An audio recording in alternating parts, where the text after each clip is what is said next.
Hello. So last week we talked about the four types of partnerships you must seek for the success of your organization. We're able to list the funding partnership, where we listed the in-kind donation partnership. We also listed the program support partnership, and lastly, the social credibility partnership. So, as I promised last week, I said I was going to come on here, to come talk about how you can navigate, the complexities of these processes to secure this partnership for your organization. So today I'm going to talk about how you can secure this partnership for your organization, how you can be able to navigate your board, your staff, volunteers, so everybody can commit to this very important process that can ensure the success of your organization. So before I go on, I would like you to know that partnership isn't just any kind of strategy. It's a resource development strategy, because through partnership you can be able to get the resources, the funding, and the support that you need.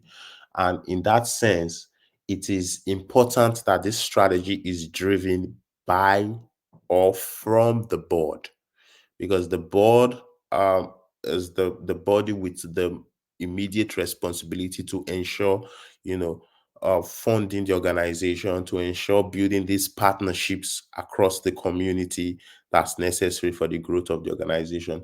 So it's very important that the board drive this process.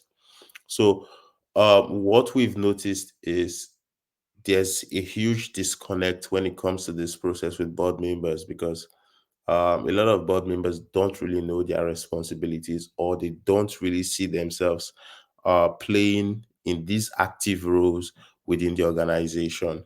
So, how do you get your board members to be able to, you know, join you in this important task? That's what I'm going to start with today. So, we have very specific steps we guide organizations through that can help them secure these partnerships, and not just secure this partnership, but secure it collectively as a team. So the very first step is what we call creating a work plan.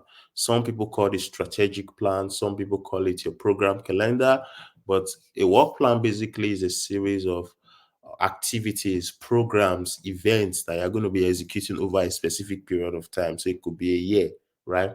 So the goal of creating that work plan is to first of all congregate the board, which is bring everybody together, and two, to be able to provide the board an ownership of the process, because by providing the ideas, planning, defining what the organization is going to be doing over the next year, they feel that ownership. And as you always know, as I always say, people who plan together execute together.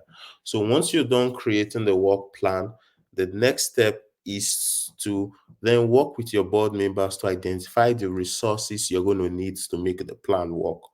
So let's say, for example, you have a series of programs, events, and activities you're executing. What materials do you need to make this plan work? You have to itemize every material, right? What funding do you need to make this plan work? How much do you need to make this plan work? You have to itemize the money you need, right? Another aspect you have to itemize is um, what partnerships do you need with across the community, right, to make this plan work? What program support do you need to make this plan work? You need to look into these areas, right, to be able to itemize what you need. So that's like the very first step. Once you've been able to, define what you need, the next step is to then create committees, right, within the board to go after these different resources you need. So if you need in-kind donations, there should be a committee that's targeted towards reaching out to brands or individuals that can provide you in-kind donations. If you need funding partnership, there's a committee that's into funding partnership, just reaching out to brands and corporations that can fund the organization to build that partnership. So the idea is to identify what are the key areas or what are the resources or key resources we need, and then create committees that can go after these resources individually so that they can be focused in the approach, right? So once you've been able to inaugurate the committee, the next step is to empower the committee to be able to plan and determine what they want to do. So the committee has to plan, identify who their target audience are, identify what they are going to be giving out as regards to that partnership. Partnership is a value exchange strategy, so it's very important that you identify what are we giving out to these partners when we reach out, who are the kind of partners we're looking to reach out to, what's our execution schedule. So some committees choose a day in the week where they go about execution. Other committees could choose to go into as more than a day, right? But the important thing is there's always a weekly follow-up for each committee. And then of course there has to be accountability processes in place to ensure that committee members are doing what they are supposed to do at the right time. So once the committees are inaugurated, they've been able to plan. The next step is to empower these committees with team members. So what we do most in this situation is we integrate executive team into these committees. So the CEO, the fundraising director, the marketing director, these different executive team, we incorporate them into these different committees depending on what the committees are supposed to do and their alignment with the skill set. For organizations without staff, without executive committee, what we do is we align them with volunteers. So we recruit volunteers that can come into these committees to do the heavy lifting, right? So that they can get the support they need. We also look at bringing in stakeholders into these committees to empower and strengthen the ranks of these committees, because key stakeholders within these committees can also make a lot of difference. But after that step is where we then go on to create the infrastructure to execute this entire process. So depending on the committee, their infrastructures they are going to need to execute, right? One major infrastructure is the prospect list. Like they have to research who are the people we're looking at and then create a sort of list they can begin to use for their outreach. Another resource they could reach out, create is the partnership proposal, right? Partnership proposals that show what they're offering, what they're asking, and what the partnership relationship is going to look like. Another tool they could also create will be their outreach messaging, right? The messaging they are going to send out there to reach out to these prospects to set up meetings with a committee member so that they can go in to negotiate the deal, right? So there are different resources and tools and infrastructures that have to be built depending on the responsibilities and the mandates of each committees. So once these resources are developed, the final step is to begin execution. So like I said, execution, you choose a day within the week where you execute, and then you begin to reach out consistently. You have staff and volunteers within the committee who do the heavy lifting, who do the outreach, who reach out to brand, why the committee members can simply, go into these meetings to seal the deal. Another aspect of the execution is putting in accountability processes in place. So the board president or the CEO could actually, reach out every week at the beginning of the week and at the end of the week, reaching out at the beginning of the week to ask what they have to do, what support they need, and then reaching out at the end of the week to ask what they've done, what didn't work, what worked, what was the lesson learned, and what support they need moving forward. So that sort of accountability process will keep everybody in check and executing so that we don't have people, you know, being dormant across these committees.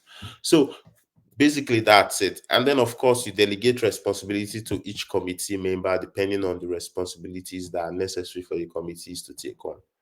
With that, you should be ready and good to go, right? Because once you begin to reach out consistently, you begin to build that momentum that's necessary to put your organization right at the point where winning funding, getting support becomes a natural order of the day. So basically, these are the steps to secure partnership for your organization. I know they may sound like a lot because, of course, you need a lot of experience to be able to execute this process to the T. So, if you need help executing this process, if you need help, if you need to learn this process, we'll be happy to guide you, we'll be happy to train you. If you need help to facilitate this process, we'll be happy to help you facilitate this process. Simply reach out to us at Solutions Matter LLC This is what we do. We partner with organizations to build both capacity and raise money successfully. I hope I've been able to help you today understand this concept. I'm going to come on here next week or sometime towards this week to talk about how to create a work plan, which is like the very first beginning of the step to winning partnership. I really want to dig deep into that part and see how best we can help organizations, really begin to make a difference in that area. I hope you've been able to enjoy yourself today. Until I reach you again. Bye bye. Okay, let me comment this.